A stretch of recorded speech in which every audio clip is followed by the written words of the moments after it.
Bonjour, professeur Claude Speck. Nous sommes heureux de venir pour la première fois dans votre hôpital et nous vous remercions de nous recevoir, Point de Vue Magazine. Eh bien écoutez, c'est moi qui suis ravie. Je suis ravie que vous ayez choisi ce service dans le nouvel hôpital civil qui date d'il y a 3 ans seulement et que vous ayez choisi une spécialité qui m'intéresse particulièrement qui est l'ophtalmopédiatrie et la strabologie. Si l'hypermétropie est, comme dans pratiquement tout le monde occidental, le problème le plus fréquent des enfants, qu'est-ce qui vous a conduit à vous intéresser principalement à l'isotropie? Alors, en fait, si vous voulez, on va partir de l'hypermétropie. Donc, c'est vrai que si vous prenez une population d'enfants, vous savez très bien qu'on va avoir à peu près 60% d'enfants qui vont avoir une amétropie. On va avoir 10% d'enfants qui ont une pathologie organique grave et 30% d'enfants qui ont un strabisme. Alors, pourquoi l'hypermétropie? L'hypermétropie, c'est la métropie la plus fréquente, au moins 10% de la population. Et ce qui est intéressant dans l'hypermétropie, c'est qu'elle va avoir une influence dans notre quotidien par tous les processus d'accommodation-convergence, donc tous les problèmes de fatigue visuelle, le travail sur écran, vous savez, toutes ces plaintes nous le connaissons bien, connues actuellement. Et il y a une population à part qui sont les strabiques.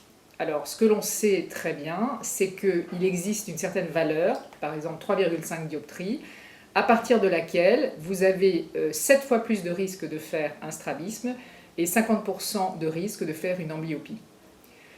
C'est pour ça que l'hypermétropie est le cœur du sujet si on s'intéresse à la strabologie. Et si vous voulez, ce qui est important, et notre rôle doit être prédominant à ce niveau-là, c'est d'arriver justement à dépister ces enfants de telle sorte à éviter le maximum possible tous les troubles d'accommodation-convergence. Alors, dépister pour vous, c'est à partir de quel âge?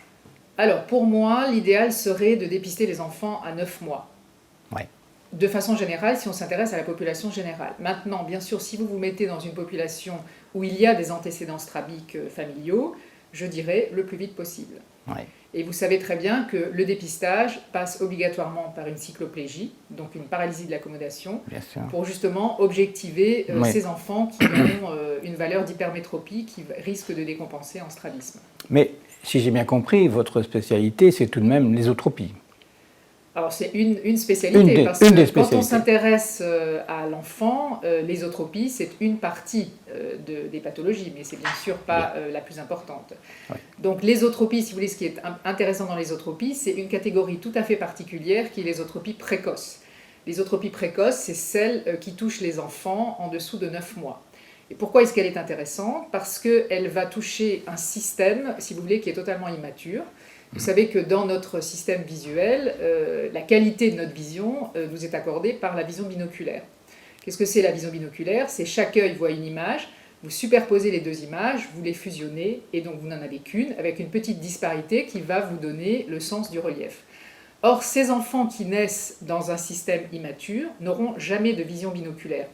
Et ce qui est intéressant, si vous voulez, dans ce phénomène, c'est que vous avez dans ce tableau clinique tout ce qui est vision primitive, c'est-à-dire tout ce qui vient de l'extérieur et que vous allez percevoir un petit peu dans la phylogénèse. Ça s'explique par les animaux là, qui sont pourchassés. Il faut reconnaître l'ennemi. Donc vous avez une prédilection de tout ce qui est temporonasal. Donc le système est en adduction. Les yeux tournent en dedans, comme vous pouvez l'observer sur ce cliché.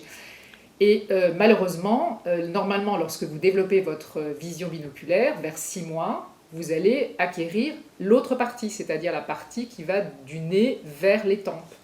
Et ce système ne va jamais pouvoir se développer. Donc si vous voulez, on s'intéresse à une population tout à fait particulière qui n'aura jamais de vision binoculaire.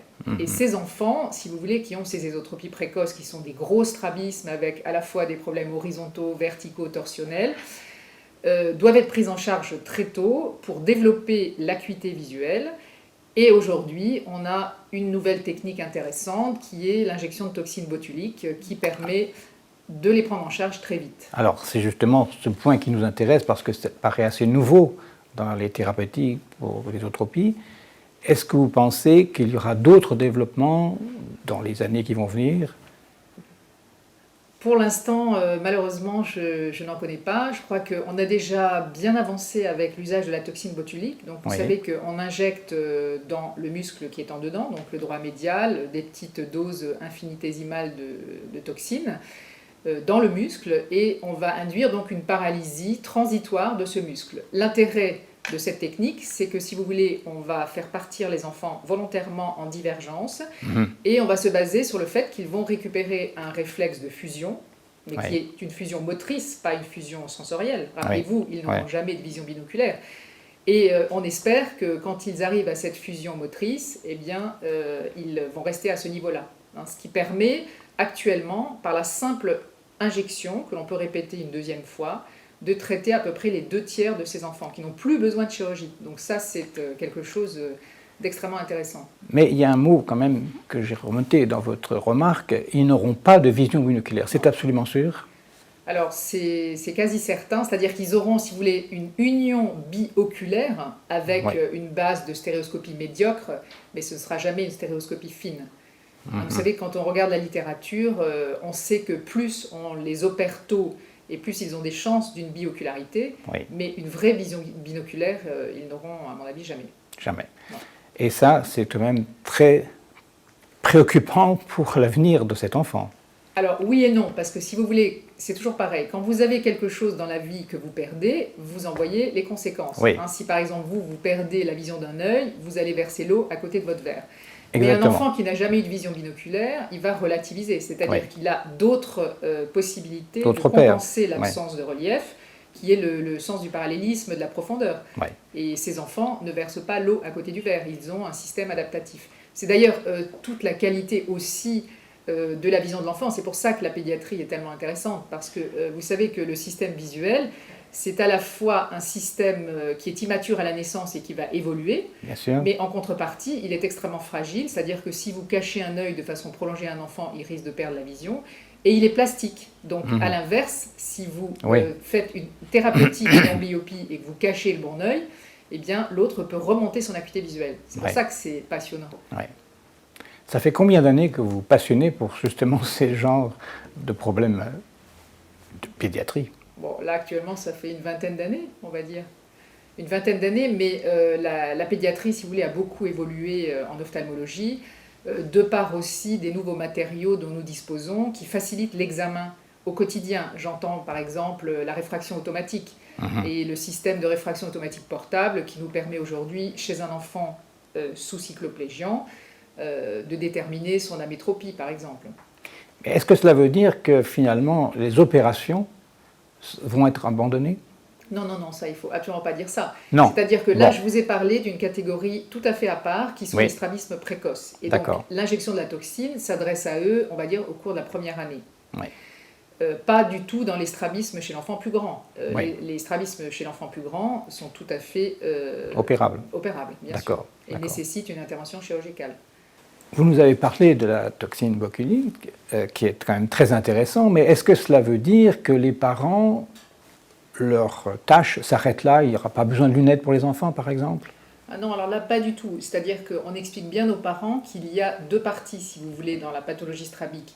Il y a la partie sensorielle, le développement de l'acuité visuelle, et ça, les lunettes sont absolument obligatoires, et la part motrice, sur laquelle on agit soit par l'injection de toxines, soit par la chirurgie.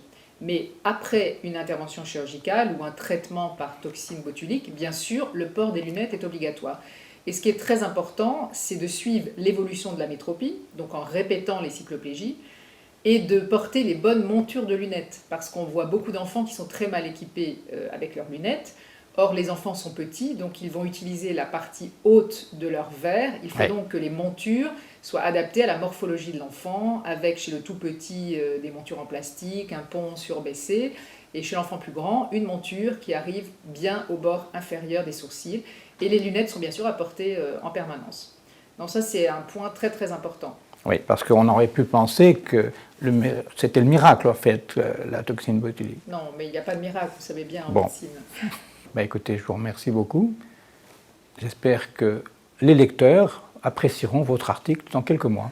Je vous en prie et je vous remercie beaucoup pour l'intérêt que vous avez porté à l'ophtalmopédiatrie.